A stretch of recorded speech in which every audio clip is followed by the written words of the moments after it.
વીકમાં 1-2 વખત લોકો પીઝા ખાતા થઈ ગયા છે, સેન્ડવિચ હોય, બર્ગર હોય, એમનું સેવન કરતા હોય કે લોકો એસિડિટી છે, ગેસ છે અને ઊંધો ગેસ છે, આ ત્રણેય વસ્તુઓના ભોગ બને છે. ત્રણેય વચ્ચે શું ડિફરન્સ છે? હવે સાવ બચવું તો ઓલમોસ્ટ ઇમ્પોસિબલ છે, કારણ કે હવે આપણે એવી જગ્યાએ છે કે આ વસ્તુ બધું એવોઇડ નહીં કરી શકીએ. બહારનું ફૂડ ખરાબ કેમ હોય છે? બહારના ફૂડને જે વારંવાર તેલમાં તળવામાં આવે છે તો એની અંદર એટલા બધા કેમિકલ્સ ખરાબ હોય છે કે જેનાથી કેન્સર થવાની શક્યતા રહે છે, જેનાથી બ્લડ પ્રેશર, ડાયાબિટીસ, કોલેસ્ટ્રોલ થવાની શક્યતા હોય છે. કે ભાઈ પીઝા છે એટલે પેપ્સી તો જોવે જ, પીઝા છે એટલે થમ્સઅપ તો જોવે જ. જે બંનેનું મિક્સચર કરીને એક માર્કેટિંગ લોકોએ ઊભું કરેલું છે કે ભાઈ પીઝાને પાણી જોડે તો પી જ ના શકે, એના માટે થમ્સઅપ જ જોવે. એટલે કહેવાય કે ડબલ પોઈઝન તમારા શરીરની અંદર જાય છે. ઘણી બધી વખત છે એ અંદરથી સ્ટ્રેસ આવતો હોય જે પણ એકદમ બોડી માટે હાર્મફુલ છે, જેના માટે આપણે ઘણી બધી વખત બહુ બધું ધ્યાન રાખવું પડતું હોય છે. તો એ અંદરના સ્ટ્રેસને કેવી રીતે કંટ્રોલ કરી શકાય? કોલ પ્લેનો જે રીતે હાઈપ ઊભો કરેલો હતો એ રીતે લોકોની ફેસબુકની, ઇન્સ્ટા કે યુટ્યુબની સ્ટોરી જોઈને જે ના ગયું એને એમ લાગે કે મેં જિંદગીમાં કંઈક ગુમાવ્યું. આ બધી વસ્તુ બી સ્ટ્રેસ ક્રિએટ કરે છે. આ બધા વિચારો આવે છે અને આપણે એકદમ ડિપ્રેશનમાં જતા રહીએ છીએ. ત્યારે હાર્ટને ખરેખર આમ વધુ કામ કરવું પડે એવું કંઈ થતું હોય છે? ડેફિનેટલી. તો સવારે રોજ 9 થી 11 પેશન્ટના યોગા અને મેડિટેશન અમે કરાવીએ છીએ. જ્યાં સુધી પેશન્ટ મેન્ટલી ફિટ ના હોય ત્યાં સુધી એની રિકવરી સારી હાલતી નથી. આજે જ્યારે નાના બાળકોને પણ હાર્ટ એટેકનું પ્રમાણ છે વધી ગયું છે, ત્યારે એવું માની શકાય કે કદાચ બાળકોમાં પણ સ્ટ્રેસનું પ્રમાણ વધી રહ્યું છે ને એના કારણે આ બધું થઈ રહ્યું છે. હવે તમે જ્યારે સાંભળો છો કે 6 વર્ષના ઉંમરના અને કે 8 વર્ષના કે 10 વર્ષના ઉંમરનાને હાર્ટ એટેક આવ્યો, તો ખરેખર એ હાર્ટ એટેક હોતો જ નથી. આ હાર્ટ એટેકની કોઈ એવી સ્પેશિયલ સમયગાળો હોય છે કે શિયાળામાં વધુ આવી શકે, ઉનાળામાં વધુ આવી શકે, ચોમાસામાં વધુ આવી શકે? તમે કોઈ બી હાર્ટના ડૉક્ટરને પૂછશો તો શિયાળાની સિઝન એમના માટે ગોલ્ડન સિઝન છે, કારણ કે શિયાળામાં હાર્ટ એટેકના કેસીસ બહુ વધતા હોય. કઈ બાબતોનું ધ્યાન રાખવું જોઈએ કે જેથી કરી અને હાર્ટ એટેકના પ્રોબ્લેમથી બચી શકાય? હાર્ટના પેશન્ટો યુઝ્યુઅલી વોક કરવા કે એક્સરસાઇઝ કરવા જતા હોય છે તો ફૂલ્લી કવર્ડ કરીને જવા જોઈએ પોતાની જાતને. બીજી વસ્તુ, હાઇડ્રેશન ઇમ્પોર્ટન્ટ છે. સસ્તું હોય છે એટલું સારું નથી હોતું. તો 1 રૂપિયાની ગોળી છે કેવી રીતે કોઈનો જીવ બચાવી શકે? 10 રૂપિયામાં 8, 1 રૂપિયા કરતાં બી ઓછી સસ્તી છે. 30% લોકોના પેશન્ટની જાન બચી શકે છે. તમે એવું કહેલું હતું કે આ 5 બ્લડ રિપોર્ટ છે જે તમે જરૂર કરાવજો, તો એ કયા રિપોર્ટ છે? જેને નાની ઉંમરે ફેમિલીમાં કોઈને હાર્ટની બીમારી હોય અથવા તો નાની ઉંમરે જેને કોલેસ્ટ્રોલ કે ડાયાબિટીસ આવી ગયેલું હોય, એના માટેના 5 રિપોર્ટ કહું છું, નોટ કરીને રાખજો. ઘણા બધા લોકો છે એવું માને છે કે આલ્કોહોલ પીવાથી શરદી મટી જાય, સાચું છે?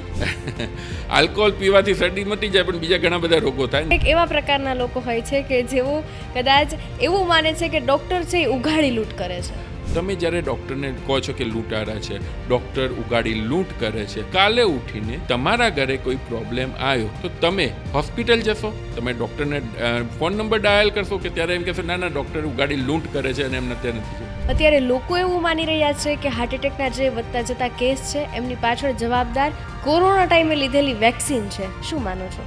એ વખતે હજારો લાખો લોકોની જાન બચાવવાની પ્રાયોરિટી હતી ત્યારે એ કરેલું હતું, પણ વેક્સિનના લીધે જ આટલા બધા ડેથ થાય છે એવું માનવું થોડું મૂર્ખામી ભર્યું છે. નમસ્કાર, આપની સાથે હું છાયા. આપણે ઘણી બધી વખત અનેક કિસ્સાઓ એવા સાંભળ્યા છે, અનેક કિસ્સાઓ એવા જોયા છે, પછી એ નજરે જોયા હોય કે સમાચારોમાં જોયા હોય કે જેમાં અચાનક જ વ્યક્તિનું હૃદય છે, વ્યક્તિનું જે હાર્ટ છે એ કામ કરતું બંધ થઈ જાય છે. ક્યારેક કોઈ લિફ્ટમાંથી નીચે આવતું હોય અને એમનું હાર્ટ બંધ થઈ જતું, એવા આપણે સમાચાર અનેક વખત જોયા છે. ગરબા રમતા રમતા માણસને હાર્ટ એટેક આવી જાય છે અને આવા અનેક કિસ્સાઓ છે કે જે આપણને આશ્ચર્યમાં મૂકી દે છે અને સામે અનેક સવાલો પણ ઊભા કરી દે છે કે આવું શા કારણે થાય છે અને આનાથી કઈ રીતે બચી શકાય. અને આવા જ અનેક પ્રશ્નોના સમાધાન આજે તમને અમેઝિંગ પોડકાસ્ટમાં મળી જવાના છે. આમ તો આજે મારી સાથે એવા વ્યક્તિ છે કે જેને કદાચ તમે અનેક વખત સોશિયલ મીડિયા, ઇન્સ્ટાગ્રામમાં અનેક ટિપ્સ આપતા પણ જોયા હશે અને કદાચ તમે એમની ટિપ્સ છે એ ઘણી બધી વખત અનુસરી પણ હશે. એટલે કે હું વાત કરી રહી છું ડૉક્ટર સ્વપ્નિલ શાહની, જે આજે અમારી સાથે અમેઝિંગ પોડકાસ્ટ કરવાના છે અને એવી અનેક માહિતી આપના સુધી પહોંચાડવાના છે કે જે માહિતી તમારા અને અમારા સૌ કોઈ માટે જરૂરી છે. પહેલાં તો આપનું ખૂબ ખૂબ સ્વાગત છે. થેન્ક યુ છાયાબેન, થેન્ક યુ. જી, ડૉક્ટર સ્વપ્નિલ શાહને અનેક લોકોએ સોશિયલ મીડિયા પર જોયા છે અને આજે અનેક લોકો પોડકાસ્ટના માધ્યમ થકી પણ સમજવાના છે, જાણવાના છે અને અનેક ટિપ્સ લેવાના છે. ત્યારે હું તમારો પરિચય આપું એ કરતાં હું તમને રિક્વેસ્ટ કરીશ કે તમે તમારો પરિચય આપી દો. ફર્સ્ટ ઓફ ઓલ દ્વારકાવાસીઓને મારા પ્રણામ. આપણે આજે એક એવે સરસ ટૉપિક ઉપર વાત કરવા જઈ રહેલા છીએ કે જે આમ તો ડરનો ટૉપિક છે, પણ જો બરાબર રીતે સમજવામાં આવે તો એ ડર બહારની નીકાળીને આપણે સારી રીતે જીવી શકીએ છીએ.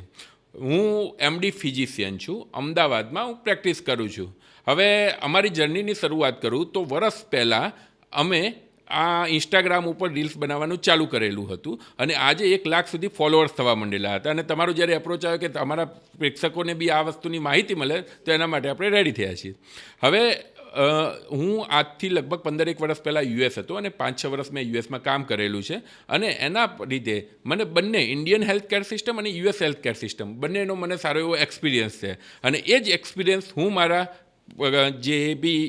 જે મારા ફોલોઅર્સ છે, મારા જે પેશન્ટ છે એમના જોડે હું શેર કરતો હોઉં છું અને એ લોકોના પ્રેમના લીધે આજે અત્યારે સારો એવા લોકો અમારે ફોલો કરે છે. જી ડૉક્ટર સ્વપ્નિલ, તમે જે રીતે વાત કરી કે તમે યુએસએનો પણ તમને એક્સપિરિયન્સ છે અને અહીંયાની પબ્લિક સાથે પણ તમે ખાસી રીતે હળેલા મળેલા છો, એમની જીવનશૈલી છે, એમનું ફૂડ છે, દરેક વસ્તુને તમે જાણો છો, ત્યારે ખાસ કરીને હું પહેલાં તો એ જ પૂછીશ કે યુએસએના લોકો છે એ ફૂડ માટે કેટલા અવેર છે, એમના હેલ્થ ચેકઅપ માટે કેટલા અવેર છે અને એની કમ્પેરિઝનમાં આપણે અત્યારે અહીંયાનું જે લોકલ પબ્લિક છે, ઇન્ડિયાનું પબ્લિક છે, એ કેટલું અવેર છે? બહુ સરસ મુદ્દો ઉઠાવ્યો. અને આજથી વર્ષો પહેલાં તમને ખ્યાલ હોય કે લોકોને એક શોખ હતો કે આપણે વેસ્ટર્નાઇઝ થઈએ, મતલબ કે યુએસએ જે ફોલો કરે છે કે યુરોપિયન કન્ટ્રી જે ફોલો કરે છે એ આપણે ફોલો કરીએ. એમાંથી તો આપણી જોડે આવ્યા પિઝા, થમ્સઅપ, બર્ગર, હોટડોગ, અને એ લોકો ધીરે ધીરે એ વસ્તુ મૂકતા ગયા અને વેગન થવા માંડ્યા. વેગન એટલે એકદમ વેજીટેરિયન, એટલે ઇવન મિલ્ક બી ના લે અને વેગન લોકો કહેવાય. સો બેઝિકલી એ લોકો આપણી તરફ આવી રહ્યા છે, આપણે એમની તરફ જઈ રહેલા છીએ. અમે જ્યારે હતા ત્યારે તમને જાણીને નવાઈ લાગશે કે જે રીતે અત્યારે હવે મેડિટેશન યોગાનું ઉપડેલું છે, 15 વર્ષ પહેલાં યુએસએની અંદર એના કેફે ચાલતા હતા.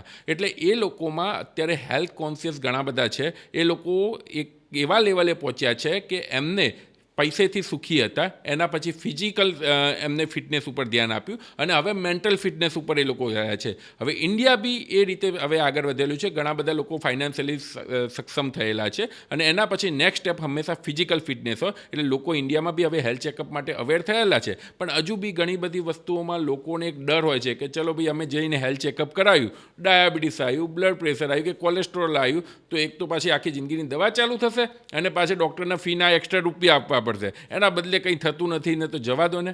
પણ આ એક મગજમાં એક ભૂત ભરાયેલું છે કે કંઈ થશે ને દવા ચાલુ થશે, એ બહુ ખતરનાક છે. કારણ કે મોટાભાગની બીમારીઓ, તમે ડાયાબિટીસ લઈ લો, બ્લડ પ્રેશર લઈ લો, કોલેસ્ટ્રોલ લઈ લો, હાર્ટની કોઈ બી બીમારી લો, 4-5 વર્ષ સુધી તમારા શરીરમાં હોય તો ખબર બી ના પડે. એના માટે એક રૂટીન હેલ્થ ચેકઅપ કરાવવું પડતું હોય છે, જેની અવેરનેસ ધીરે ધીરે ઇન્ડિયામાં આવતી થતી ગઈ છે. જી, જે રીતે તમે વાત કરી કે અહીંયા જે રીતે પિઝાનો ક્રેઝ વધી રહ્યો છે, થમ્સઅપ છે, કોઈ પણ સોફ્ટ ડ્રિંક છે, લોકો એને ઇઝીલી ખાતા થઈ ગયા છે. વીકમાં 1-2 વખત લોકો પિઝા ખાતા થઈ ગયા છે, સેન્ડવિચ હોય, બર્ગર હોય, એમનું સેવન કરતા હોય અને એમના પરિણામે અનેક લોકોમાં એવો રોગ પણ જોવા મળે છે કે એ લોકો એસિડિટી છે, ગેસ છે અને ઊંધો ગેસ છે, આ ત્રણેય વસ્તુઓના ભોગ બને છે. તો આ ત્રણેય વસ્તુમાં કેવી રીતે બચી શકાય અને ત્રણેય વચ્ચે શું ડિફરન્સ છે? હવે સાવ બચવું તો ઓલમોસ્ટ ઇમ્પોસિબલ છે, કારણ કે હવે આપણે એવી જગ્યાએ છીએ કે આ વસ્તુ બધું એવોઇડ નહીં કરી શકીએ. કોઈના મેરેજમાં જાઓ છો તો એ જ ખાવાનું છે, બહાર પિકનિક ઉપર જાઓ તો ખાવાનું એ જ છે. પણ એટલીસ્ટ આપણે એટલા કોન્શિયસ હોઈએ કે આ સારું નથી, તો એટલીસ્ટ તમે થોડું ઓછું કરી શકો એમ છો. હવે બેઝિકલી જ્યારે બી કોઈ વસ્તુ ફૂડની વાત આવે ત્યારે વસ્તુ આવે આઉટસાઇડ ફૂડ. બહારનું ફૂડ ખરાબ કેમ હોય છે? બહારના ફૂડને જે વારંવાર તેલમાં તળવામાં આવે છે તો એની અંદર એટલા બધા કેમિકલ્સ ખરાબ હોય છે કે જેનાથી કેન્સર થવાની શક્યતા રહે છે, જેનાથી બ્લડ પ્રેશર, ડાયાબિટીસ, કોલેસ્ટ્રોલ થવાની શક્યતા હોય છે. તો એટલીસ્ટ તમને સમોસા ભાવે છે વાંધો નથી, ગોટા ભાવે છે વાંધો નથી, તમે ઘરે બનાવીને ખાઓ તો એટલીસ્ટ તમે એ પાર્ટ તમે થોડું એવોઇડ કરી શકો. બીજું, તમે જે રીતે વાત કરીએ કે ભાઈ હવે અમુક વસ્તુઓ આપણા મગજની અંદર ઘુસાડવામાં આવતું છે કે ભાઈ પિઝા છે એટલે પેપ્સી તો જોવે જ, પિઝા છે એટલે થમ્સઅપ તો જોવે જ. જે બંનેનું મિક્સચર કરીને એક માર્કેટિંગ લોકોએ ઊભું કરેલું છે કે ભાઈ પિઝાને પાણી જોડે તો પી જ ના શકાય, એના માટે થમ્સઅપ જ જોવે. એટલે કહેવાય કે ડબલ પોઈઝન તમારા શરીરની અંદર જાય છે. એટલું તમે બહારથી સમજી લો અને એના ઉપર ખાલી કામ કરવાનું કરો તો બી તમારી સારી રીતે હેલ્થ રહી શકતી હોય છે. જી, જે રીતે તમે વાત કરી કે જો આપણે જમવા જઈએ છીએ તો પિઝાને અવોઇડ કરીને આપણે ગોટા ખાઈએ છીએ. આ ઘણી બધી વસ્તુ બહારથી જે આપણે અંદર લઈએ છીએ શરીરમાં વિટામિન, પ્રોટીન્સ લેવા માટે જે કોઈ ખોરાક ખાઈએ છીએ એ માટે આપણે ચલો જાણીએ, સમજીએ અને પછી આપણે એ વસ્તુને અવોઇડ કરીએ કે મેંદાવાળી વસ્તુ છે આપણે ઓછી લઈએ, કોઈ સોફ્ટ ડ્રિંક છે ઓછા પીએ. પરંતુ ઘણી બધી વખત છે એ અંદરથી સ્ટ્રેસ આવતો હોય જે પણ એકદમ બોડી માટે હાર્મફુલ છે, જેના માટે આપણે ઘણી બધી વખત બહુ બધું ધ્યાન રાખવું પડતું હોય છે. તો એ અંદરના સ્ટ્રેસને કેવી રીતે કંટ્રોલ કરી શકાય? અંદરના સ્ટ્રેસ માટે તો આપણે ઋષિમુનિઓ કહી ગયેલા છે કે મેડિટેશન છે, યોગા છે, બહુ ઇમ્પોર્ટન્ટ છે.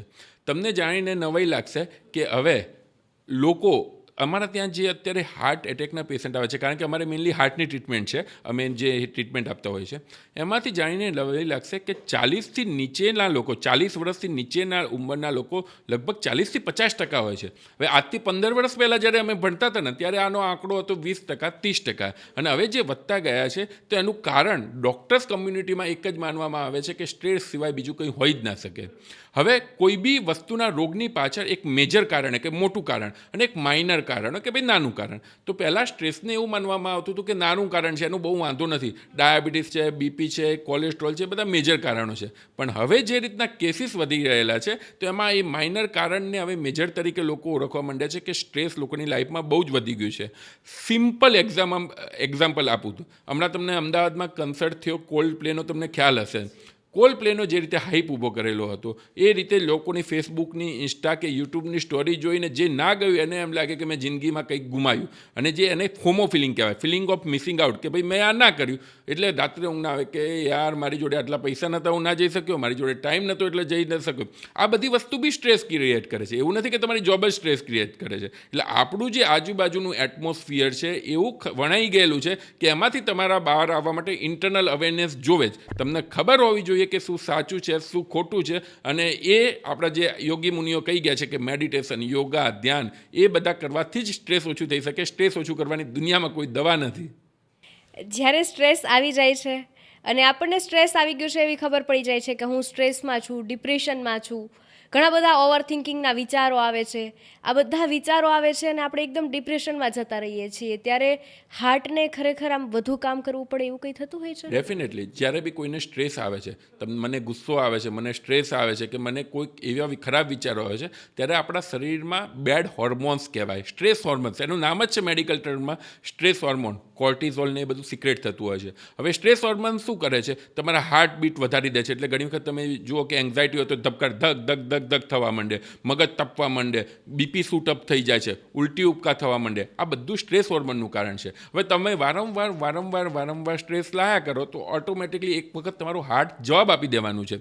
અમે ઘણા એવા પેશન્ટ જોયા છે કે જેને રૂટીન હેલ્થ ચેકઅપ કરાવવા ગયા હોય અને એમાં કંઈક સર્જરીનું આવેલું હોય, તો જ્યારે તે હેલ્થ ચેકઅપ કરાવતા પહેલાંનો ડાયાબિટીસ નોર્મલ હોય, પણ જ્યારે હેલ્થ ચેકઅપ કરાયા પછી જ્યારે સર્જરીની વાત આવે તો ડાયાબિટીસ કે બીપી શૂટઅપ થઈ જતું હોય. આ શું છે? આ સ્ટ્રેસના કારણે આવતું છે. અને આ સ્ટ્રેસના કારણે જ્યારે વારંવાર તમે સ્ટ્રેસથી આવતો જાય છે એના લીધે તમારું હાર્ટ છે, કિડની છે, લીવર છે, બ્રેઇન છે, એના ઉપર અસર થતી જાય છે. હા, જે રીતે તમે વાત કરી કે કોઈ પણ હાર્ટનો પ્રોબ્લેમ છે એ સ્ટ્રેસના કારણે છે એ થઈ શકે છે, અને એવી જ રીતે જ્યારે કોઈ પણ ઇમોશન્સની વાત હોય, રિલેશનની વાત હોય, કોઈ પણ જોબની વાત હોય, કરિયરની વાત હોય, કે પછી ફિઝિકલ કોઈ વાત હોય, ફાઇનાન્શિયલી વાત હોય, અનેક વાતો છે આપણે દિલ પર લગાવી લેતા હોઈએ છીએ. અને એમાં સૌથી મોટી વાત તો તમે ભૂલી ગયા, હસબન્ડ વાઈફના ઝઘડાની વાત. હા, યસ.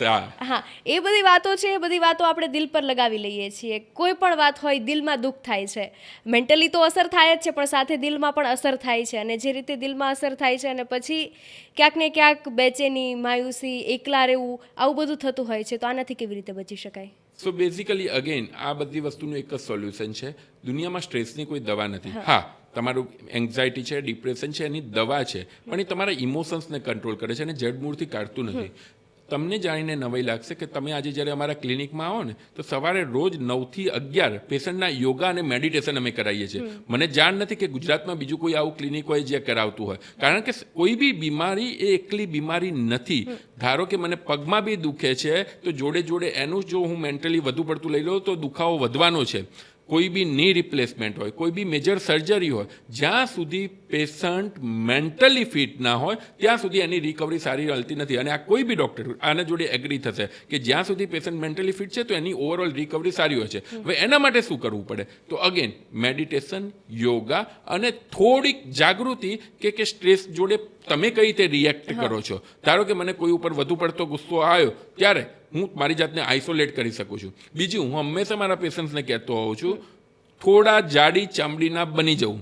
જાડી ચામડીના બનવામાં કોઈ જ વસ્તુ ખરાબી નથી. જો તમે ઓવર સેન્સિટિવ છો તો તમને નાનામાં નાનો માણસ આવીને તમને ગમે તે કરીને જતો રહેશે, પણ તમને જાડી ચામડીના બનશો તો તમે તમારી જાતને, તમારા હાર્ટને બી સેફ રાખી શકશો.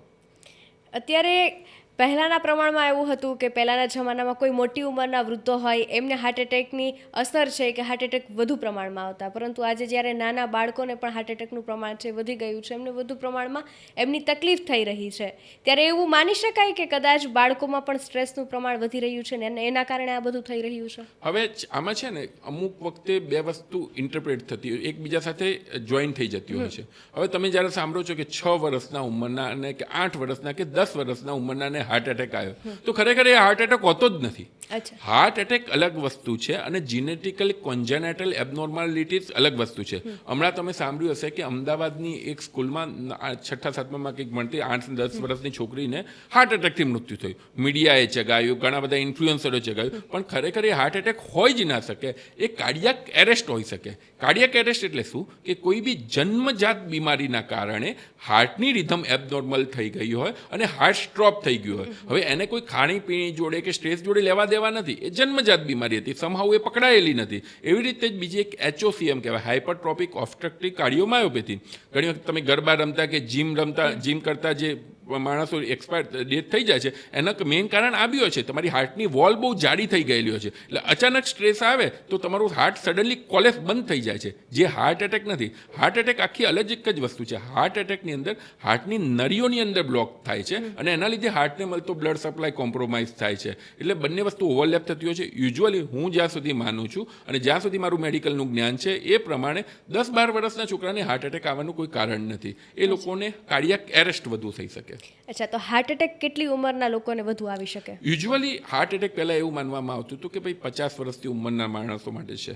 પછી ધીરે ધીરે એજ ઘટતી ગઈને હવે તો 20 વર્ષના અને 30 વર્ષના છોકરાઓને બી હાર્ટ એટેક આવતો હોય છે. એટલે હવે કોઈ માણસ કાલે 25 વર્ષનો ઉંમરનો બી છોકરો આવીને કે મને લેફ્ટ હેન્ડ સાઈડ છે, તો આજથી 20 વર્ષ પહેલાં અમે કહીએ કે ભાઈ કંઈ ના હોય, એસિડિટી હોય. પણ આજે બેક ઓફ ધ માઇન્ડ હોય કે ના ભાઈ એક વખત ECG તો કરાવવો જ પડે.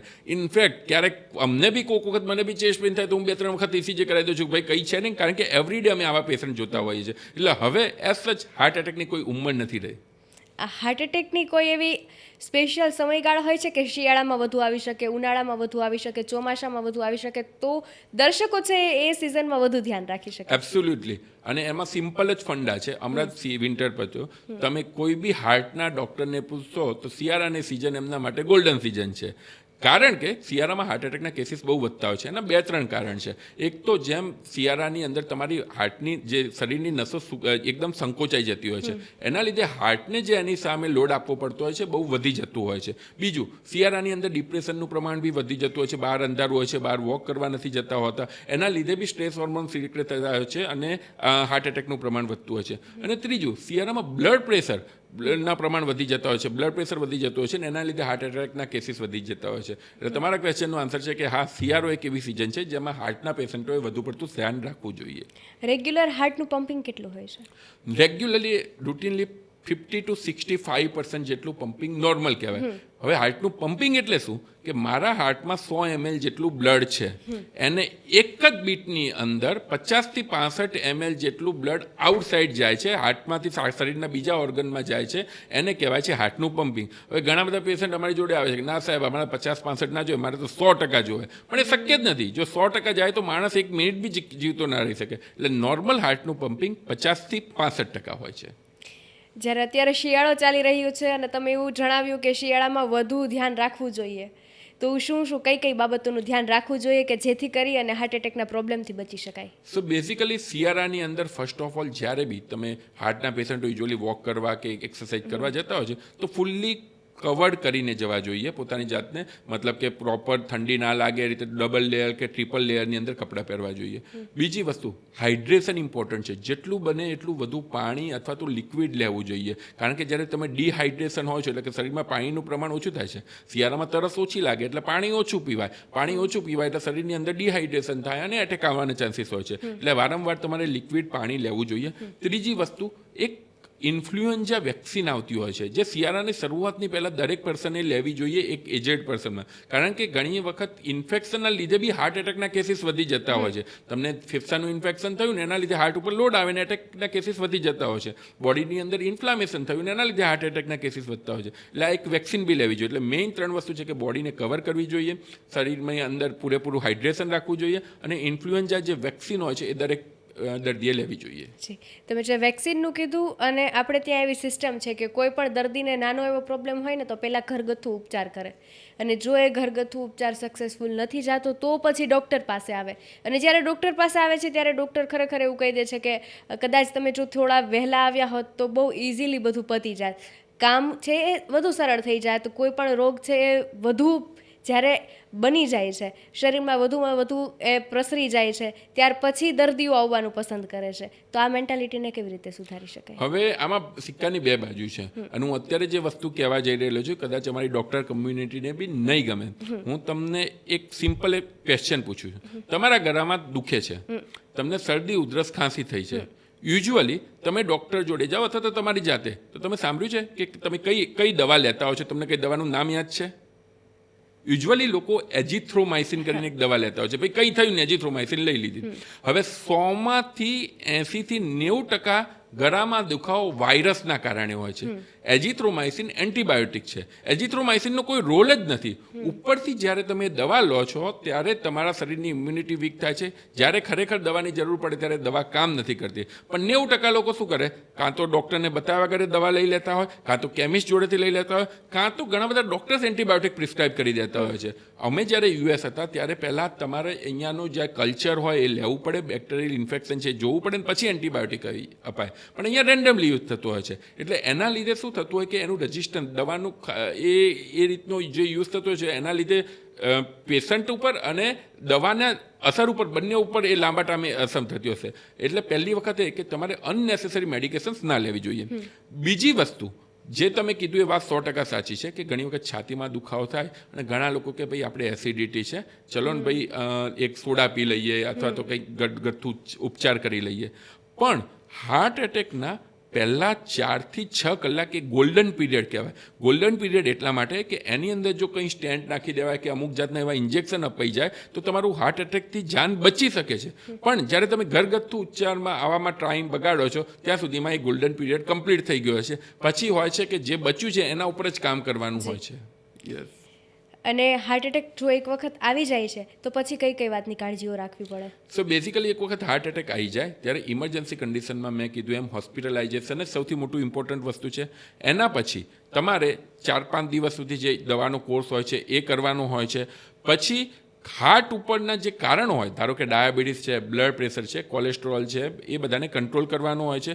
ફિઝિકલ અને મેન્ટલ સ્ટ્રેસ ઓછો લેવાનો હોય છે. અને કોઈ બી રીતે ધારો કે ઘણા લોકોને કોન્સ્ટિપેશનની બીમારી હોય, કબજિયાતની બીમારી હોય તો એની દવા લેવી પડે. કોઈ બી રીતે હાર્ટ ઉપર લોડ ના આવે એ બધી વસ્તુઓ કરવાની હોય છે અને દવાઓ ટાઈમસર લેવાની હોય છે.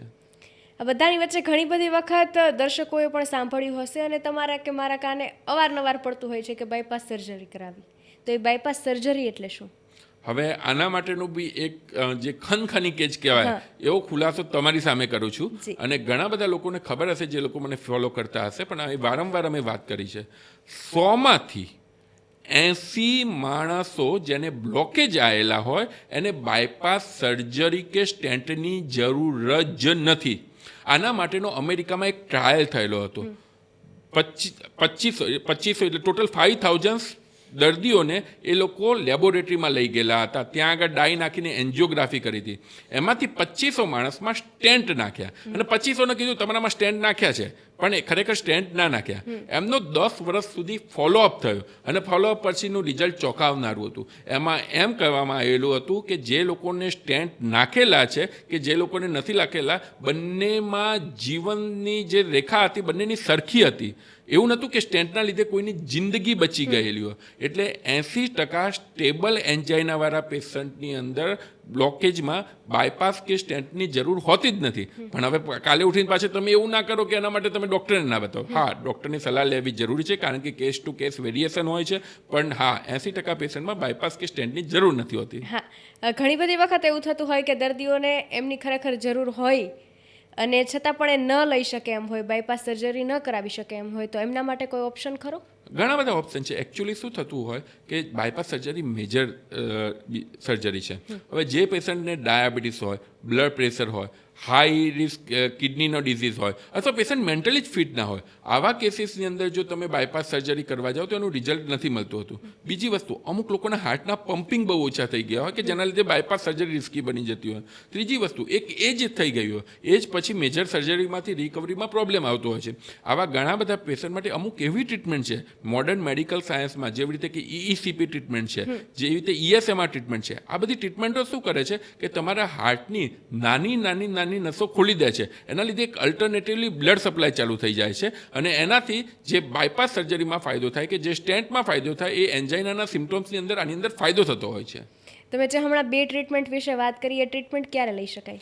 ઓકે, સો EECP ટ્રીટમેન્ટ પહેલાં કહીશું, સમજીશું શું છે. EECP એ એક એવી ટ્રીટમેન્ટ છે કે જે પ્રેશરથી હાર્ટની નાની નસો ખોલી દેતું હોય છે, જેને કોલેટરસ કહેવામાં આવે છે. હવે એ જે અમારી US FDA કરીને જે સંસ્થા કહેવાય, એના દ્વારા એન્જાઇના માટે માન્યતા પ્રાપ્ત ટ્રીટમેન્ટ છે. તો જે લોકોને બાયપાસ સ્ટેન્ટ ના કરાવવું હોય એ લોકો આ ટ્રીટમેન્ટ લઈ શકે. ઘણા બધા લોકો એવા છે કે જેની ફેમિલી હિસ્ટ્રી પોઝિટિવ છે. ધારો કે કોઈના ફેમિલીમાં કોઈને એટેક આવેલો છે, કોઈને ડાયાબિટીસ છે, BP છે, તો એ લોકો પ્રિવેન્ટિવ તરીકે હાર્ટ એટેકને પ્રિવેન્ટ કરવા માટે બી આ ટ્રીટમેન્ટ લઈ શકે છે. એના સિવાયની જે બીજી ESMR ટ્રીટમેન્ટ છે, એ જે શોકવેવ ટ્રીટમેન્ટ છે કે જે હાર્ટની અંદર ડાયરેક્ટ શોકવેવ આપીને તમારી હાર્ટની નસો ખુલે છે, કોલેટરસ ઓપન કરે છે. ઘણા બધા પેશન્ટનું એનાથી હાર્ટનું પમ્પિંગ બી વધતું હોય છે. આ બધી ટ્રીટમેન્ટ થતી હોય, ઘણી બધી વખત એવું કહેવાય છે કે બીક છે એ સૌથી મોટો ડર છે. તો દર્દીઓ આ બધી ટ્રીટમેન્ટ વિશે જાણતા નથી હોતા ને, એટલા માટે એ લોકો ડરે છે ખૂબ કે કંઈ થઈ જશે તો, ટ્રીટમેન્ટ સક્સેસફુલ નહીં થાય તો ખરેખર જે દર્દી છે, જે પેશન્ટ છે, એમની મેન્ટાલિટી ઉપર કંઈ નિર્ભર હોય છે? 100% દરેક પેશન્ટમાંની અમે જે જોતા હોઈએ છીએ, મેં જે તમને પહેલાં વાત કરીએ કે જે પેશન્ટ મેન્ટલી ફિટ હોય, જે પેશન્ટની સમજદારી સારી હોય, એ લોકોની રિકવરી સારી હોય છે. અને જ્યારે ઘણી વખત આપણને એવું કહેવામાં આવતું હોય છે કે ભાઈ બાયપાસ કે સ્ટેન્ટ નહીં કરાવો તો કંઈક થઈ જશે, એ કંઈક એમના મગજમાં જતું રહેતું હોય છે. અને પછી બીજું કંઈક તો નહીં, પણ અહીંથી એ લોકો બિચારા એકદમ ડલ થઈ જતા હોય છે. આવા કેસીસની અંદર જ્યારે બી કોઈ પેશન્ટને આવું કંઈ ઇવેન્ટ થયેલી હોય તો સગા સંબંધીઓની એટલી જવાબદારી છે કે તમે એ લોકોને મેન્ટલી સપોર્ટ કરો. એ એવા ટ્રોમામાંથી ગુજરી ગયા છે કે તમે એમને બીજા ખરાબ વિચારો, નેગેટિવ વિચારો ના આપો. અને આ બધી ટ્રીટમેન્ટ વિશે બધું જ ઓનલાઈન અવેલેબલ છે. તમે રિસર્ચ કરો, તમને લાગે ક્યાંય કન્ફ્યુઝન છે તો તમે કોઈ બી, અમે અહીંયા છે તો અમે, નહીં તો કોઈ બી લોકોને કોન્ટેક્ટ કરીને આના વિશેની, તમારા જે હિતેચ્છુ છે એમને કોન્ટેક્ટ કરીને આના વિશેની જાણકારી કરી શકો. તમે ઘણી વખત આના રિઝલ્ટ જોઈને અમે ચોંકી જતા હોય છે. 15% જેનું હાર્ટ પમ્પિંગ હોય એવા કેસીસ 40%, જે મેડિકલ સાયન્સમાં એક મિરેકલ જેવું કહેવાય, એવા રિઝલ્ટ આમાં મળતા હોય છે. જે માણસને 40 વર્ષના છોકરાને બિચારાને હાર્ટ ટ્રાન્સપ્લાન્ટની સલાહ મળેલી છે, એની 8-10 વર્ષની છોકરી છે, એવા પેશન્ટને જેને હાર્ટ ટ્રાન્સપ્લાન્ટ ના કરાવે તો એની જિંદગી જતી રહેશે એવું 6 મહિનામાં કહેવામાં આવ્યું. ટ્રીટમેન્ટ પછી હાર્ટનું પમ્પિંગ 40-45% પછી એ પોતાની જિંદગી સારી રીતે જીવી શકતો છે. એવા ઘણા દાખલા છે. પણ આ બધું હું કહું એવું નથી, આ એલોપેથિક સાયન્સ દ્વારા પ્રૂવન ટ્રીટમેન્ટ છે, પણ લોકોને ખ્યાલ નથી. એના લીધે ગભરાટના લીધે કંઈક ના કંઈક એવું રોંગ ડિસિઝન લઈ લેતા હોય છે. તમે હમણાં જે રીતે વાત કરી હાર્ટ ટ્રાન્સપ્લાન્ટ, તો એ શું છે એક વખત દર્શકોને સમજાવી દો. સો બેઝિકલી શું થતું હોય, હાર્ટ એટેક આવતો હોય છે. આપણું નોર્મલ જે હાર્ટનું પમ્પિંગ 50% થી 65% હોય, એ હાર્ટનું પમ્પિંગ ગણીને ઘણી વખત 25% કે 20%થી ઓછું થઈ જતું હોય છે. હવે એક વખત હાર્ટનું પમ્પિંગ ઓછું થાય ત્યારે એને પમ્પિંગ વધારવા માટેની મેજર મેડિકલ કોઈ દવાઓ નથી. જે બી કંઈ છે થોડું ઘણું સ્ટેબિલાઇઝ રાખી શકે છે અથવા 5-10% વધારો કરી શકે છે. આવા કેસીસની અંદર ઘણી વખત હાર્ટ નવું નાખવાનું કરેલું હોય. ધારો કે મારે હાર્ટ પમ્પિંગ ઓછું થઈ ગયેલું છે અને મને એના લીધે બીજા બધા લક્ષણો આવવા માંડ્યા છે, તો મારે નવું કોકનું હાર્ટ મારામાં ટ્રાન્સપ્લાન્ટ કરે, અને હાર્ટ ટ્રાન્સપ્લાન્ટ કહેવાતું હોય છે. જી, જે રીતે આપણે તમે બધી વિગતો સમજાવી એ મુજબ ઘણી બધી વખત રિપોર્ટ્સ થતા હોય છે, અને એ રિપોર્ટ્સ ફ્રીમાં થતા હોય છે. કોઈ કેમ્પ હોય છે, ત્યાં જતા હોઈએ છીએ, તો એ કેમ્પના રિપોર્ટ હોય છે એ સાચા આવે છે? હવે આમાં અમુક વખતે કેમ્પ ખરેખર સારા એક ઉદ્દેશથી થતા હોય છે અને અમુક વખતે કેમ જે થતા હોય છે જેનો કોઈ બહુ મતલબ નથી હોતો. ધારો કે અમુક રિપોર્ટો એવા છે કે જે જરૂરી છે, ભાઈ એક વખતની ઉંમર પછી ECG કરાવો, ઇકો કરાવો, TMT કરાવો કે થોડા લોહીના રિપોર્ટો કરાવો એ જરૂરી હોય છે. પણ અમુક જાતના રિપોર્ટ જે ધડ માથા વગરના રિપોર્ટો છે એ બી આ લેબોરેટરીની અંદર ઘુસાડી દેવામાં આવતા હોય છે, જેના લીધે પેશન્ટના મગજની અંદર એક ફિયર થાય છે. તમે જ્યારે રિપોર્ટના કાગળિયા તમારા હાથમાં આવો છો ત્યારે તમે પહેલાં રેડ અક્ષરો જોવો છો, તમે બ્લેક અક્ષરો નથી જોતા, અને રેડ અક્ષરોના લીધે તમારું મગજ ત્યાં પિન ચોંટી જાય છે કે આમાં કંઈક હશે તો, આમાં કંઈક હશે તો, પછી એકમાંથી બીજું અને બીજામાંથી ત્રીજું, એમ કરીને તમે તમારી એક તો ફાઇનાન્શિયલ હાલત ખરાબ કરી દો છો અને શરીરની હાલત ખરાબ કરી દો છો. તમને જાણીને નવાઈ લાગશે કે અમારા ત્યાં ધારો કે 10 પેશન્ટ આવતા હોય ને, એ 6 પેશન્ટના મગજમાં એક બીમારી ઘૂસી ગયેલી છે. એમને ખરેખર બીમારી હોતી જ નથી, એમના ખાલી રિપોર્ટો એવા કંઈક એવા આવ્યા કે જેના લીધે એમને બીક લાગવા માંડતી હોય છે. તો બેઝિકલી ફ્રીમાં આવે એટલે કરી લેવું એ જે એટીટ્યૂડ આપણો છે એ ખોટો છે. તમને જે જરૂર લાગે તો તમારા ડૉક્ટરના પ્રમાણે, તમારી ઉંમરના પ્રમાણે, તમારી હિસ્ટ્રીના પ્રમાણે રિપોર્ટ કરાવવા જોઈએ, ના કે ફ્રીમાં થાય છે એટલે જઈને કરાવવા માંડો. હા, જે રીતે ફ્રીમાં થાય છે ને જઈને કરાવવા માંડો એ રીતે તમે વાત કરી એ મુજબ સોશિયલ મીડિયામાં મેં એક તમારી રીલ જોયેલી કે 1 રૂપિયાની ગોળી બચાવશે તમારો જીવ. આમ તો જનરલી આપણે એવું કહેતા હોઈએ છીએ કે સસ્તું હોય છે એટલું સારું નથી હોતું, તો 1 રૂપિયાની ગોળી છે કેવી રીતે કોઈનો જીવ બચાવી શકે? સો બેઝિકલી હાર્ટ એટેક કઈ રીતે આવે છે? હાર્ટ એટેક ક્યારે આવે છે? આ મારું હાર્ટ છે, આ મારી નસ છે કે જ્યાંથી બ્લડ સર્ક્યુલેશન જાય છે. સડનલી મારા નસની અંદર કોઈ બ્લોકેજ આવી ગયો, કોઈ ગઠ્ઠો આવી ગયો, ત્યારે મારા હાર્ટ એના બ્લડ મળતું નથી અને તડફડિયા મારવા માંડે છે. એ ટાઈમે જો એ ગઠ્ઠાને આપણે ઓગાળી શકીએ તો તરત ઘણી વખત હાર્ટનું બ્લડ સર્ક્યુલેશન રિસ્ટોર થતું હોય છે અને હાર્ટ એટેકથી બચાતા હોય છે. હવે હું જે દવાની વાત કરી રહ્યો છું એ દવાનું નામ છે ડિસ્પિરિન ટેબ્લેટ. ડિસ્પિરિન 325 મિલીગ્રામ વાળી ટેબ્લેટ, જે 10 રૂપિયામાં 8, 1 રૂપિયા કરતાં બી ઓછી સસ્તી છે, એ બજારમાં મળે છે. એ લઈને તમારા કોઈ રિલેટિવના, તમારા કોઈ સગા સંબંધીમાં, તમારા મમ્મી પપ્પાના કોઈ પોકેટમાં રાખી મૂકશો અને જ્યારે બી કોઈ આવી ઇવેન્ટ થાય ત્યારે એને ઓગાળીને કે ચાવીને જો આપવામાં આવશે તો સ્ટડીઝ એમ કહે છે કે 30% લોકોના પેશન્ટની જાન બચી શકે છે. હવે આ ઇન્ફોર્મેશન કોઈને ખબર જ નથી, એ ટાઈમે બીજું 1000 અખતરા કરશે પણ આ વસ્તુ નહીં લે, એના લીધે લોકોની જાન જતી હોય છે. એટલે તમે બી આ વસ્તુ ધ્યાનમાં રાખજો અને આજે જ જઈને અમલમાં મૂકજો. હા, સોશિયલ મીડિયામાં હજુ એક રીલ મને યાદ આવે છે તમારી, જેમાં તમે એવું કહેલું હતું કે આ 5 બ્લડ રિપોર્ટ છે જે તમે જરૂર કરાવજો, તો એ કયા કયા રિપોર્ટ છે? સો બેઝિકલી જેને બી કોઈ હાર્ટની તકલીફ હોય એના માટેના, અથવા તો જેને નાની ઉંમરે ફેમિલીમાં કોઈને હાર્ટની બીમારી હોય, અથવા તો નાની ઉંમરે જેને કોલેસ્ટ્રોલ કે ડાયાબિટીસ આવી ગયેલું હોય, એના માટેના 5 રિપોર્ટ કહું છું, નોટ કરીને રાખજો. પહેલું છે HSCRP, હાઈ સેન્સિટિવિટી CRP. બીજું છે સીરમ લાઇપોપ્રોટીન A. ત્રીજું છે સીરમ હોમોસિસ્ટીન. ચોથું છે લિપિડ પ્રોફાઇલ અને 5મું છે સુગર. આ 5 રિપોર્ટો એવા છે કે જે તમારા બ્લડ કેટલું જાડું થયું છે એ બતાવે છે અને એનાથી તમારા શરીરમાં ફ્યુચરની અંદર એટેક કે સ્ટ્રોક આવવાની સંભાવનાઓ જાણી શકાતી હોય છે અને અટકાવી બી શકાતી હોય છે. આ બધાની સાથે શ્વાસ ચડવાની પ્રક્રિયા છે, શ્વાસ વધવાની પ્રક્રિયા છે કે હાફ ચડી જાય છે, એ બહુ કોમન પ્રોબ્લેમ થતો જાય છે દિવસે ને દિવસે, તો એનો કેવી રીતે આપણે એમાંથી બચી શકાય? સો બેઝિકલી શ્વાસ ચડવાના જે ઘણા બધા કારણો હોય છે, પણ જે મેઇનલી પેશન્ટમાં જોવામાં આવતું હોય છે તો પહેલું કારણ હોય છે કે શરીરમાં હિમોગ્લોબિન, લોહીના ટકાનું પ્રમાણ ઓછું હોવું. પછી હાર્ટ એટેકના કારણે આવી શકતું હોય છે. હાર્ટની કોઈ બી કન્ડિશન હોય, હાર્ટ એટેક આવેલો, હાર્ટનું પમ્પિંગ ઓછું, એના લીધે થઈ શકતું હોય. ત્રીજું, ફેફસાની બીમારીના કારણે થઈ શકતું હોય. ચોથું, કિડનીના બીમારીના કારણે થઈ શકતું હોય. અને 5મું અને મોસ્ટ ઇમ્પોર્ટન્ટ, એન્ઝાયટીના કારણે થઈ શકતું હોય. ઘણા લોકોના મનમાં ડર હોય છે કે ભાઈ માને હાર્ટની કોઈ બીમારી થશે કે નહીં, અને એને અમે એવા પેશન્ટોને અમે જે કહેવાય કે મેન્ટલી જે વધુ પડતા આ વસ્તુમાં સેન્સિટિવ છે એવા પેશન્ટો અમે ડે ટુ ડેની લાઈફમાં જોતા હોય છે, જેને ખરેખર કોઈ બીમારી ના હોય પણ સ્યુડો બ્રેથલેસનેસ, ખોટી બ્રેથલેસનેસના લક્ષણ સાથે આવતા હોય છે. એટલે જે આનાથી બચવા માટે ફર્સ્ટ ઓફ ઓલ શું કારણ છે સમજવું પડે અને એની ટ્રીટમેન્ટ કરવી પડે, જેના માટે તમારા ડૉક્ટર તમને સારી રીતે હેલ્પ કરી શકે. જી, જે રીતે તમે હરરોજ સોશિયલ મીડિયામાં અપડેટ રહો છો અને નવી નવી ટિપ્સ આપો છો, અને અનેક લોકો એવા છે કે જે એ ટિપ્સનો લાભ લઈ શકે છે, તો આવો વિચાર તમને ક્યારે આવ્યો? સો બેઝિકલી મેં જે તમને વાત કરી એ કે થોડા ટાઈમ પહેલાં, આજથી વર્ષ પહેલાં મને ઇન્સ્ટાગ્રામ યુઝ કરતા બી નહોતું આવડતું. એમાંથી અમારું એક વિડીયો ખાલી અમે મૂકેલો હતો, જે વિડીયોમાં એવું બતાવેલું હતું કે ભાઈ કયો દુખાવો હાર્ટનો કહેવાય અને કયો દુખાવો સ્નાયુનો કહેવાય, અને એ અત્યારે તમને કહી દઉં એટલે ખ્યાલ આવે કે કયો દુખાવો હાર્ટનો કહેવાય અને કયો દુખાવો સ્નાયુનો કહેવાય. હવે સપોઝ મને ડાબી બાજુ દુખી રહેલું છે, જે દુખાવો પેશન્ટ મને ફિંગર મૂકીને કહે છે કે આ રીતે દુખે છે, એ ક્યારેય હાર્ટનો હોઈ જ ના શકે. હાર્ટનો દુખાવો હંમેશા દબાણ સાથે હોય, શરીર ઉપર જાણે હાથી બેસી ગયેલો હોય એટલું વજન સાથે એલો હોય. બીજું, જે દુખાવો મૂવમેન્ટ સાથે, જ્યારે તમે આ રીતે મૂવમેન્ટ કરો છો અને વધે છે, એ દુખાવો ક્યારેય હાર્ટનો હોઈ જ ના શકે. ત્રીજું, યુઝ્યુઅલી હાર્ટના દુખાવા સાથે શ્વાસ ચડતો હોય, ગભરામણ થતી હોય, શરીર પરસેવો થતો હોય. બસ આવી એક અમે રીલ મૂકેલી હતી અને એ રીલ એટલી વાયરલ થઈ કે ત્યાર પછી અમને વિચાર આવ્યો કે ઘણા લોકોમાં કેટલી બધી મિસઅન્ડરસ્ટેન્ડિંગ છે, તો એના માટે કોમન ડે ટુ ડેમાં તમે મારા ત્યાં પેશન્ટ બનીને આવ્યો છે, તમારા જે ક્વેશ્ચન છે એના ઉપર અમે રીલ બનાવીએ છીએ, બસ એ લોકોને ગમવા માંડેલી છે. અનેક લોકો છે કે જે તમારી રીલમાંથી ઘણું બધું શીખે છે અને ઘણું બધું જુએ છે. ક્યારેય કોન્ટ્રોવર્સી જેવું થાય છે?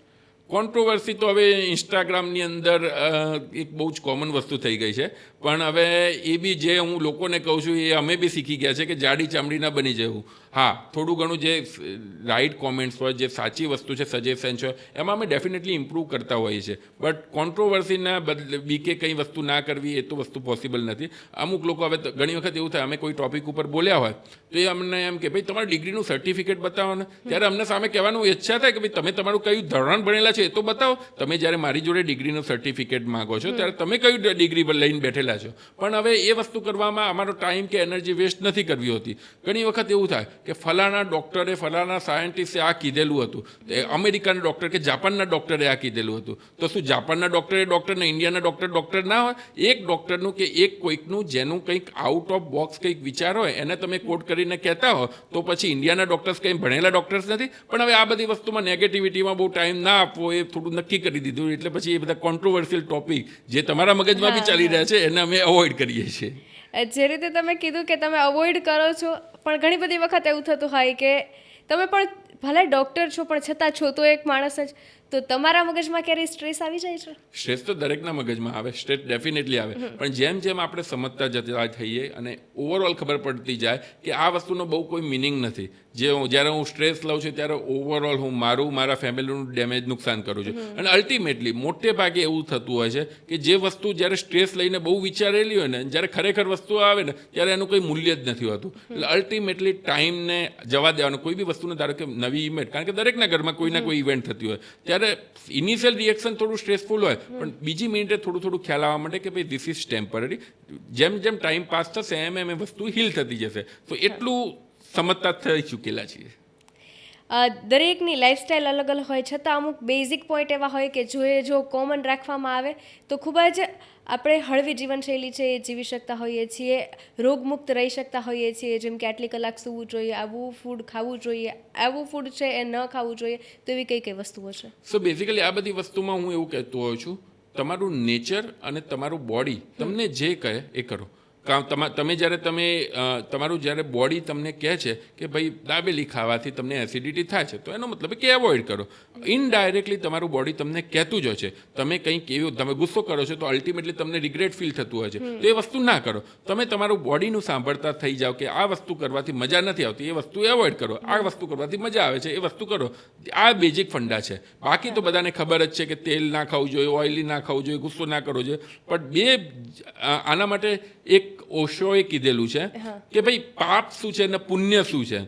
તમે જે વસ્તુ તમારી સામે છે જો તમે એન્જોય ના કરી શક્યા તો એ સૌથી મોટામાં મોટું પાપ છે. એ ભલે ને ગમે તે સિગરેટ પીવી બી જો તમે પોતાની મગજના એ લેવલે સાથે કરતા હો કે હું આ પી રહ્યો છું, મને ખરેખર આનંદ આવતો હોય તો એ પાપ નથી. પણ તમે સિગરેટના વિચારોમાં આખો દિવસ રહ્યા કરો અને એના લીધે તમે મગજ ખરાબ કરો તો એ મોટું પાપ છે. સો બેઝિકલી જે બી વસ્તુ તમે એન્જોય કરી શકતા હોય એનાથી તમને એમ લાગતું હોય તમારું બોડી તંદુરસ્ત રહે છે, તમને સિગરેટ પીવાથી તમારું બોડી તંદુરસ્ત છે, તો તમે કરી શકો છો. તો તમારું બોડીનું સાંભળવું પડે, તમારા મનનું સાંભળવું પડે. બોડી અને મનમાંથી જે વિચાર આવે એ તમે કરો, પણ એ પછી એનું ઘણા લોકો ઊંધી રીતે લેતા હોય છે, પણ એના માટે એક મેન્ટલ સ્ટેબિલિટી હોવી જરૂરી છે. હા, જે રીતે તમે વાત કરી એ રીતે એક એવો સવાલ થાય કે ઘણા બધા લોકો છે એવું માને છે કે આલ્કોહોલ પીવાથી શરદી મટી જાય, સાચું છે?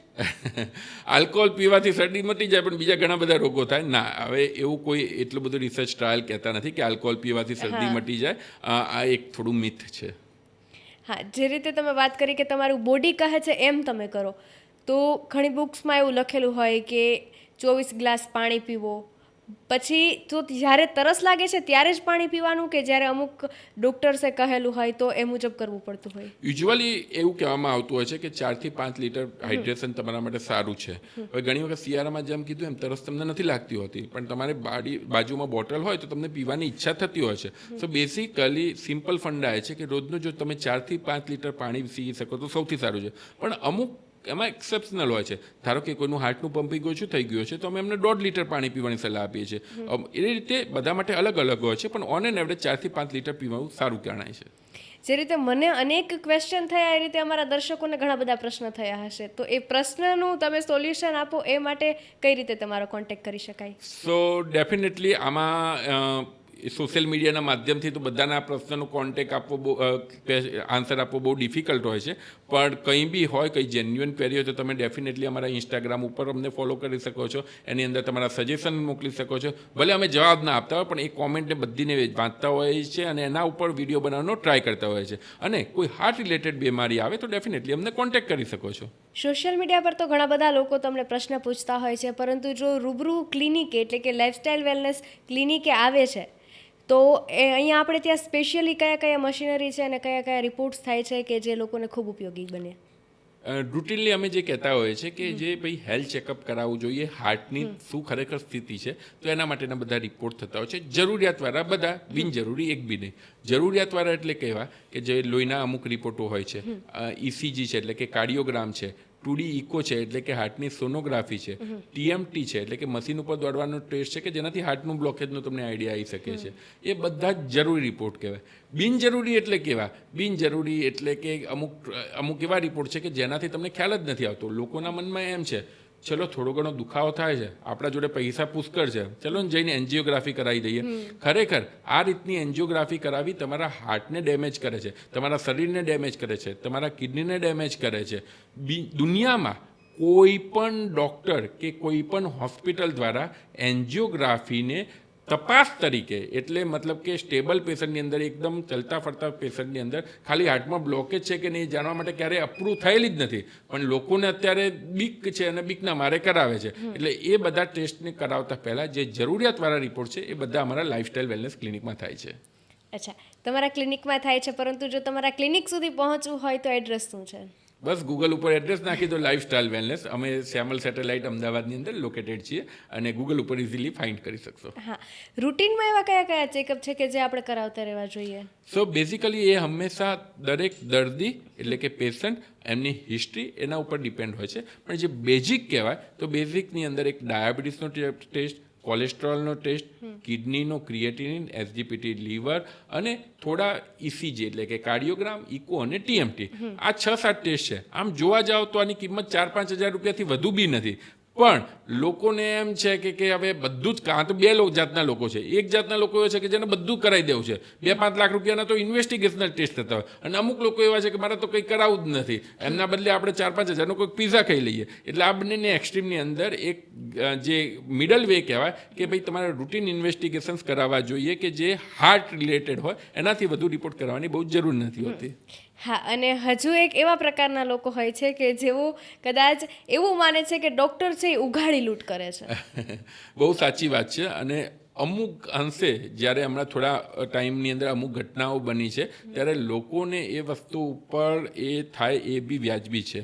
પણ હું તમને પૂછું છું, તમે જ્યારે ડૉક્ટરને કહો છો કે લૂંટારા છે, ડૉક્ટર ઉઘાડી લૂંટ કરે છે, કાલે ઉઠીને તમારા ઘરે કોઈ પ્રોબ્લેમ આવ્યો, તમારા પેરેન્ટ્સમાં આવ્યો, તમારા ફેમિલી મેમ્બર્સમાં આવ્યો, તો તમે હોસ્પિટલ જશો, તમે ડૉક્ટરને ફોન નંબર ડાયલ કરશો કે ત્યારે એમ કહેશો ના ના ડૉક્ટર ઉગાડી લૂંટ કરે છે અને એમને ત્યાં નથી જવું? એટલું વસ્તુ સમજવું પડે. દરેક પ્રોફેશનની અંદર થોડું ઉપર થોડું નીચે હોય છે. ડૉક્ટર્સ અને જે અમારો, કારણ કે અમે ફિલ્ડમાં છીએ, અમારો પર્સનલ એક્સપિરિયન્સ એ છે કે ડૉક્ટર્સ જેવી જે પોતાના ડે ટુ ડે કેરની અંદર વધુ સેવા કોઈ પ્રોફેશન કરી જ ના શકે. એનું કારણ હું કહું છું. અત્યારે ધારો કે મારી વિઝિટિંગ ફી 1000 રૂપિયા છે, અમુક એવા પેશન્ટ આવે છે કે જે પૈસા એ 1000 રૂપિયા બી નથી પોસાતા. અમે ઘણા લોકોને ફ્રીમાં અથવા તો 50% ડિસ્કાઉન્ટમાં કરી દઈએ છીએ. કયા પ્રોફેશન એ કરી શકશે? પણ લોકોને એમ છે કે ના, ડૉક્ટરો તો લૂંટે છે. અત્યારે તમે તમારી જાન બચાવવા, અમુક વખતે એવું થાય છે, અમુક અમારામાં જે CPR કહેવાય કે ઇન્ટ્યુબેશન કહેવાય, એવી મેજર વસ્તુઓ છે કે જે પેશન્ટને રાઈટ ટાઈમે કરવામાં આવે તો જાન બચી શકે છે. તો એ જાનની કિંમત તમે શું પૈસામાં આંકશો? ના, પણ ડૉક્ટરે 4-5 હજાર રૂપિયા લીધા એટલે ડૉક્ટરો લૂંટે છે. તમે એક પિઝા પાછળ 2000, 2500, 3000 રૂપિયા ખર્ચશો. તમે એક કન્સર્ટ પાછળ 8000 થી 10,000 રૂપિયા ખર્ચશો. તમે સારામાં હોટલોમાં રોકાવા માટે 20,000 થી 40,000 રૂપિયા ખર્ચશો. પણ ડૉક્ટરની કેબિનમાં આવીને તમે ગરીબ થઈ જાઓ છો અને કે 1000 રૂપિયા કન્સલ્ટિંગ ફીસ એની હોય, હાથ જોવાના 1000 રૂપિયા શેના હોય? તો ત્યારે તમે જાતે હાથ જોઈ લો. ડૉક્ટરે એમની જર્ની ક્યાંથી ક્યાં કરી છે એ તો તમારે સમજવું પડશે. ઘરમાં કોઈક એવો ડૉક્ટર હોય એને પૂછો કે ભાઈ તું 12 વર્ષ ભણ્યો, 15 વર્ષ ભણ્યો અને તને તારા જો મહેનતના પૈસા ના મળે તો એમને કેટલું બધું એક ઇન્ટરનલી એ ખરાબ થતું હશે. અને સમાજ માટે કહું છું, જ્યારે તમે ડૉક્ટરને લૂંટા રાખો છો, ડૉક્ટરને આ ચોર કહો છો, ત્યારે એ તમારા માટે નથી સારું. કારણ કે જો એક વખત ડૉક્ટર્સ ઇનસેન્સિટિવ બની ગયા લોકો પ્રત્યે, તો પછી એનાથી સમાજને વધુમાં વધુ નુકસાન થવાનું છે. જ્યારે મારા મનમાંથી કોઈ પેશન્ટ પ્રત્યેની કરુણા જતી રહી, ત્યારે મોટા ભાગે એ થશે કે તમે ફિઝિકલી, મેન્ટલી, શારીરિકલી બધી જ રીતે લૂંટાઈ જશો. તમારી જવાબદારી છે. તમને લાગતું હોય કે તમારા કોઈ બી ખરાબ સમયની અંદર એક ડૉક્ટરે કે એક હોસ્પિટલે તમને ક્યાંય ને ક્યાંય કંઈક હેલ્પ કરી છે, તમારા કોઈના સગા સંબંધીની જાન બચાવી છે, તો તમારી એક રિસ્પોન્સિબિલિટી છે કે તમે એ વસ્તુ માટે ઊભા રહો. ના કે ન્યૂઝ મીડિયા ટ્રાયલમાં ફસાવો, ના કે કોઈ સોશિયલ મીડિયા ઇન્ફ્લુએન્સરમાં ફસાવો. અલ્ટિમેટલી એ લોકો બી છેલ્લે તો ડૉક્ટર્સ જોડે જ આવવાના છે, નથી કે કોઈ ઘરેલું ઉપચાર કરવાના. માટે સમાજ તરીકે તમારી જવાબદારી છે કે ડૉક્ટરને જો તમે રિસ્પેક્ટ નહીં આપો તો અલ્ટિમેટલી એ સમાજનું ખરાબ થવાનું છે. હા, ઘણા બધા લોકો એવા પણ હોય છે સાથે સમાજમાં કે જેઓ ડૉક્ટરને ભગવાન કહે છે અને ભગવાન માને છે. તમે જે રીતે ફીની વાત કરી અને સાથે એ વાત પણ કરી કે અમે ફ્રીમાં શા માટે નથી કરી દેતા અને શા માટે અમે ફીમાં કામ કરીએ છીએ, પરંતુ આ બંનેની વચ્ચે એક ઓપ્શન છે મા કાર્ડનો. તો એ લોકોને એમનો કેટલો લાભ મળી શકે? ડેફિનેટલી. એના પહેલાં ફ્રી અને ફીની વાત કરીએ. અમુક લોકો અમને એમ પૂછતા હોય છે કે ડૉક્ટર છે, તમને લોકોની સેવા કરવાનો મોકો મળે છે, તો તમે ફ્રીમાં કેમ નથી જતા? તો તમારે સમજવું પડે, ડૉક્ટર એ ધંધો છે, બિઝનેસ છે, અને હું ગર્વભેર કહું છું એનાથી મારી ઘરની રોજીરોટી ચાલે છે. જેમ તમે સવારે ઉઠીને તમારા ધંધા ઉપર જાઓ છો, બિઝનેસ ઉપર જાઓ છો, તમારી જોબ ઉપર જાઓ છો, એમ હું સવારે ઉઠીને ક્લિનિક ઉપર આવું છું, મારા પેશન્ટને તપાસું છું.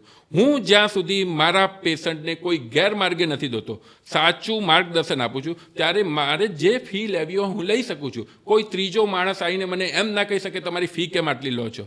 કાલે ઉઠીને કોઈ વકીલ હોય, એ 5,000 બી લેશે, 50,000 બી લેશે, 5 લાખ બી લેશે, 50 લાખ બી લેશે. તમે એમને ક્યારે ક્વેશ્ચન કર્યો છે કે તમે આટલી ફી કેમ લો છો? કાલે ઉઠીને તમે કોઈ પોલીસ કેસમાં ફસાયો છો અને તમને ખબર છે કે કેટલા રૂપિયા આપવા પડે છે, ત્યારે તમારે ક્વેશ્ચન કરવાની કોઈની તાકાત નથી. સીએ જોડે કામ કરાવવું છે ત્યારે તમે ક્વેશ્ચન નથી કરતા. પણ ડૉક્ટર લૂંટે છે, ડૉક્ટર કેમ ફ્રી લે છે? તો ખરેખર સેવા કરવી એનો મતલબ એ નથી ખાલી મફતમાં જોવું. અને તમે જો એ ભ્રમણામાં હોય કે ડૉક્ટર સેવા કરી રહે છે કારણ કે ઓછા પૈસા લે છે, તો ભ્રમણામાંથી બહાર આવજો, કારણ કે એના લીધે તમે બીજા ચક્કરમાં ફસાવો છો. જેને બી સેવા કરવી હશે જશે ગવર્મેન્ટ હોસ્પિટલમાં, જેને બી સેવા કરતી હશે એને 0 રૂપિયામાં ફ્રી કરશે. જે સસ્તામાં કરે છે એ ઇનડાયરેક્ટલી પૈસા કમાશે. એના બદલે હું એમ પર્ટિક્યુલરલી માનું છું કે કોઈ બી ડૉક્ટર જો સાચી દર્દીના સારી રીતે ધ્યાનમાં રાખીને એની સાચી સલાહ આપે તો બી એક સેવા જ છે. મફતના લોભમાંથી બહાર આવવું જોઈએ. જેને પૈસા છે એના માટે, અને જે ગરીબો છે એના માટે તો ગવર્મેન્ટની બહુ સરસ યોજના છે, મા કાર્ડ યોજના. તમે અત્યારે એક સારામાં સારી UN મહેતા જેવી હોસ્પિટલમાં હાર્ટની તકલીફ સાથે જાઓ,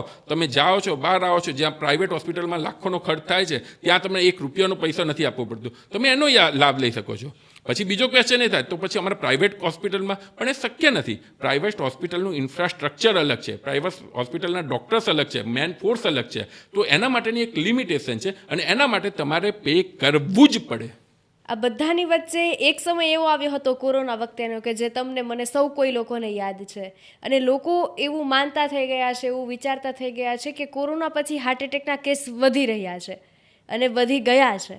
તમને શું લાગે છે? કોરોના તો ડૉક્ટર્સ તરીકે ક્યારેય ભૂલાય નહીં, કારણ કે બહુ થાળી વાડકા અમે સાંભળી ચૂકેલા છે ત્યારે, અને એના પછી પાછું ડૉક્ટરો આ છે ને તે છે સમાજમાં ચાલુ થઈ ગયેલું હતું.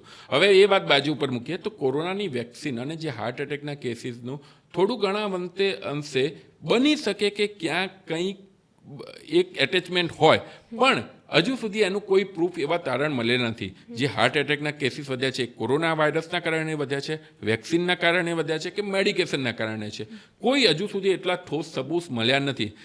પણ એ ટાઈમે જે જરૂરી હતું એ કરવું પડે એવું હતું.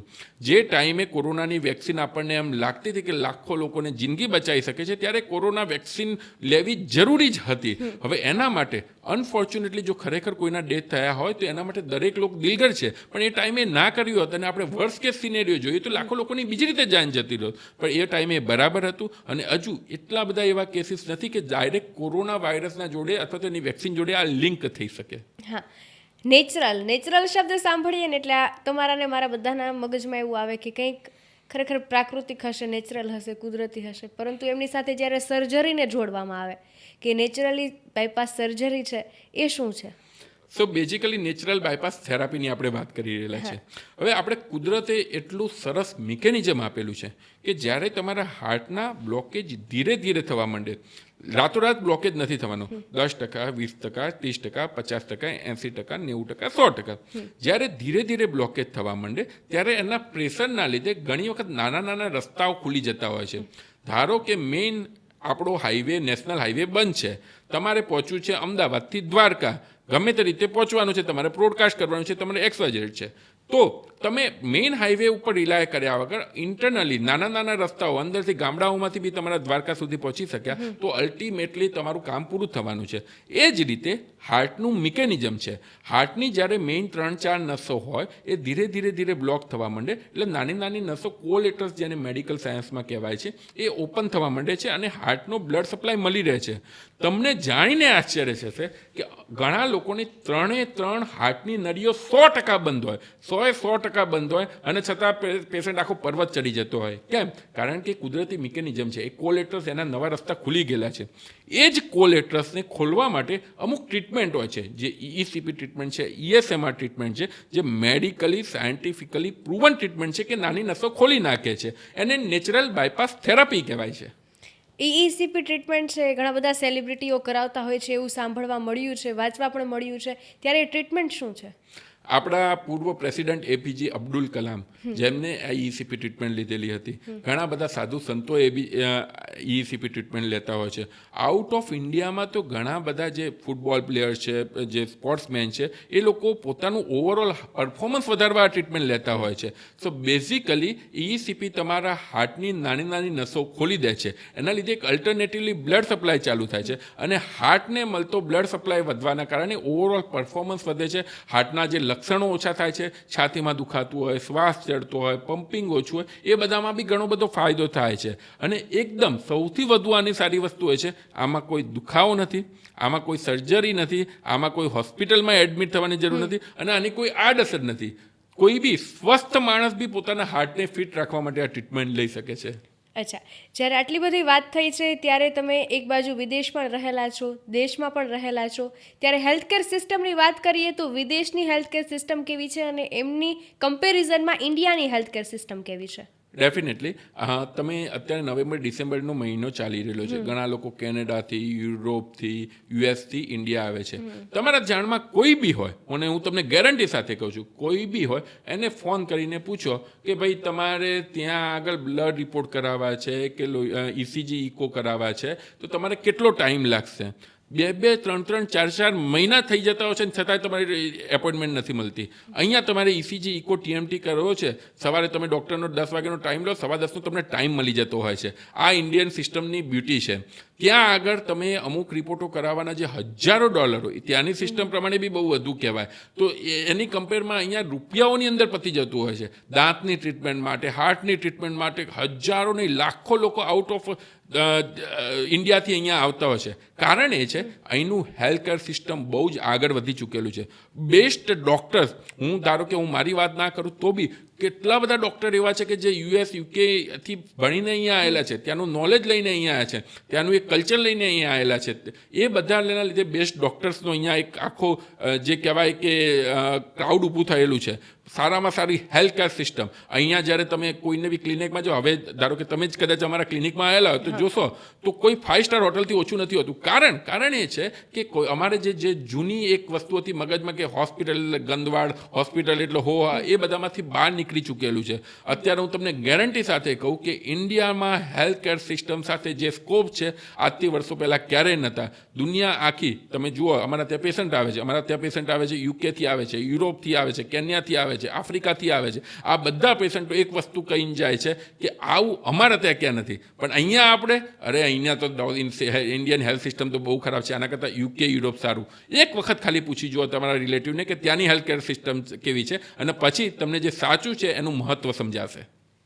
એટલે ટૂંકમાં આપણે એવું કહી શકીએ કે આપણી પાસે છે એમની આપણને ખબર જ નથી, કદર જ નથી, કદર પણ ખબર નથી કરતા કદર નથી. જે વસ્તુની જ્યારે તમે કદર ના કરો, અલ્ટિમેટલી પછી જે મેં તમને પહેલાં વાત કહીએ કે એ વસ્તુ પછી ઓવરઓલ કોમ્યુનિટી માટે બહુ ખરાબ થતું હોય છે. તમે જ્યારે કોઈ વસ્તુની કદર કરો, એમ નથી કહેતા કે તમે ડૉક્ટર તરીકે અમને ભાઈ બાપા કરો કે ભગવાન બનો, અને અમને ભગવાન બનવામાં કોઈ હરખ જ નથી. કારણ કે ભગવાન બનીને હંમેશા ગાળો ખાવાની જ આવે છે, મફતમાં લેવું છે, તમારા 100 રૂપિયા આપીને 1000 રૂપિયાનું, લાખ રૂપિયાનું ભગવાન જોડે માગવું છે. એ જ રીતે અમારે એ વસ્તુમાં પડવું નથી. આ અમારો બિઝનેસ છે, અમારા બિઝનેસને રિસ્પેક્ટ કરો જે રીતે તમે બીજા બિઝનેસને રિસ્પેક્ટ કરતા હો. હા, ખોટું કરતા હો તો એ વસ્તુ ખોટી છે, પણ જે સાચે રસ્તે ચાલતા હોય એને એવું મજબૂર ના કરો કે એને ખોટા રસ્તે ચાલવું પડે. એક ડૉક્ટર તરીકે એવી તમારી ડ્યુટી થઈ જાય જે રીતે પોલીસને હોય કે ડૉક્ટરે પણ હંમેશા હાજર રહેવું પડે, કોઈ પણ વાર તહેવાર હોય એમને પેશન્ટનું જોવું પડતું હોય છે. તો તમે તમારા દર્દીઓને કઈ રીતે જોવો છો, કયા નજરિયાથી જોવો છો? સો બેઝિકલી એ તમારી વાત 100% સાચી છે, પણ આ વસ્તુમાં હું થોડો સ્વાર્થી છું. સ્વાર્થી એ રીતે છું, હું એટલું સમજું છું કે જ્યારે હું મેન્ટલી અને ફિઝિકલી ફિટ હોય તો હું મારા દર્દી સાથે રાખી શકીશ. એટલા માટે યુઝ્યુઅલી મારો અત્યારે જે પ્રોફેશન છે કે જેની અંદર મારી જોડે ઇમરજન્સી એટલી બધી આવતી ના હોય, કારણ કે મારી ડે કેર વસ્તુ છે. હું જે બી ટ્રીટમેન્ટ કરું છું એ બધી મોટે ભાગે રિસ્ક ફ્રી છે. પણ અમારા ઘણા બધા કલીગ્સ એવા છે જે 48 કલાકની ઇમરજન્સી ડ્યુટી કરતા હોય છે, કન્ટિન્યુઅસ મગજમાં પેશન્ટનું ચાલતું હોય છે. એ લોકો જ્યારે આટલું બધું તમારા માટે ભોગ આપતા હોય છે, અને એ ભોગની કદર તમે જ્યારે રૂપિયામાં કરો છો ત્યારે એ લોકોને બી નથી ગમતું હતું. અમારા ડૉક્ટર્સની અંદર બી ઘણી વખત વાત થાય છે કે આપણે એવી કઈ ભૂલ કરેલી હતી કે હવે લોકોને આ વસ્તુ પર નફરત થવા માંડી છે. અને એના લીધે અલ્ટિમેટલી તમે પૈસાને બાજુમાં મૂકો, પૈસા તો કયા બિઝનેસ નથી કરવાનો, પણ અલ્ટિમેટલી તમારે ક્યાંક કોઈક ડૉક્ટરે તમને ભરું કર્યું તો આજે મારી એક રિક્વેસ્ટ છે, એને જસ્ટ વોટ્સઅપ ઉપર તમારો થેન્ક યુનો મેસેજ મૂકી શકો, કારણ કે એનાથી એમનું મનોબળ સ્ટ્રોંગ થશે અને કાલે ઉઠીને કંઈક ખોટું કરતાં અટકાશે. જ્યારે ઘણી બધી તમે ઇન્સ્ટાગ્રામમાં રીલ્સ અપલોડ કરતા હોય છો, હમણાં જ તમે એક રીલ્સ અપલોડ કરેલી છે મા કાર્ડની, કે ઘણો બધો મા કાર્ડનો દુરુપયોગ થઈ રહ્યો છે, કેવી રીતે? હવે એ રીલ એકચ્યુઅલી એવી વાત હતી કે હમણાં જે એક કન્સર્ટ થયો અમદાવાદમાં, બધાને ખબર છે કે જેના ઉપર અમે કીધેલું હતું કે ભાઈ 8,000 રૂપિયા 10,000 રૂપિયાની ટિકિટવાળા લોકોને જો ખરેખર બેકગ્રાઉન્ડ ચકાસવામાં આવે તો ઘણા બધા લોકોના ત્યાંથી મા કાર્ડ નીકળશે. ત્યારે એ એટલી વાયરલ થઈ અને લોકો પૂછવા માંડે કે ભાઈ અમે ટેક્સ ભરીએ છીએ તો મા કાર્ડનો યુઝ કેમ ના કરીએ. પણ મા કાર્ડ આખી અલગ વસ્તુ છે. મા કાર્ડ ગવર્મેન્ટ દ્વારા પુઅર પીપલ એટલે જે ખરેખર જરૂરિયાતવાળા માણસ છે અને લોઅર મિડલ ક્લાસ અપાયેલી સ્કીમ છે, જે ગરીબોને જે ગવર્મેન્ટ તરફથી આવાસ યોજના મળતી હોય છે, જે અન્ન મળતું હોય છે, એ રીતની જ આ મા કાર્ડ સ્કીમ છે કે જેનો લાભ ખરેખર એના માટે જ હોવો જોઈએ. આ કોઈ સોશિયલ સિક્યુરિટી સ્કીમ નથી કે જે બધા લોકો એનો યુઝ કરી શકે. હવે અમુક લોકો હમણાં તમને જાણી નવાઈ લાગશે, એ લોકો આવે છે જે મેં એક રીલમાં બી વાત કરેલી હતી કે સારામાં સારો મોબાઈલ લઈને આવે છે, ગળામાં સોનાની ચેન સાથે આવે છે અને ગર્વભેર કહે છે કે ભાઈ અમે અમારા કોન્ટ્રાક્ટ લડાઈને મા કાર્ડ લાવી દીધું, હવે તમારાથી થાય એ કરો. એ લોકો સિસ્ટમ જોડે રમી રહેલા છે. એ લોકો જે ખરેખર ગરીબનો હક હોય છે એ મારી રહેલા છે. અને એનાથી પછી એ લોકોના મગજમાં એવું થાય છે કે મેડિકલ તો હંમેશા ફ્રી હોવું જોઈએ.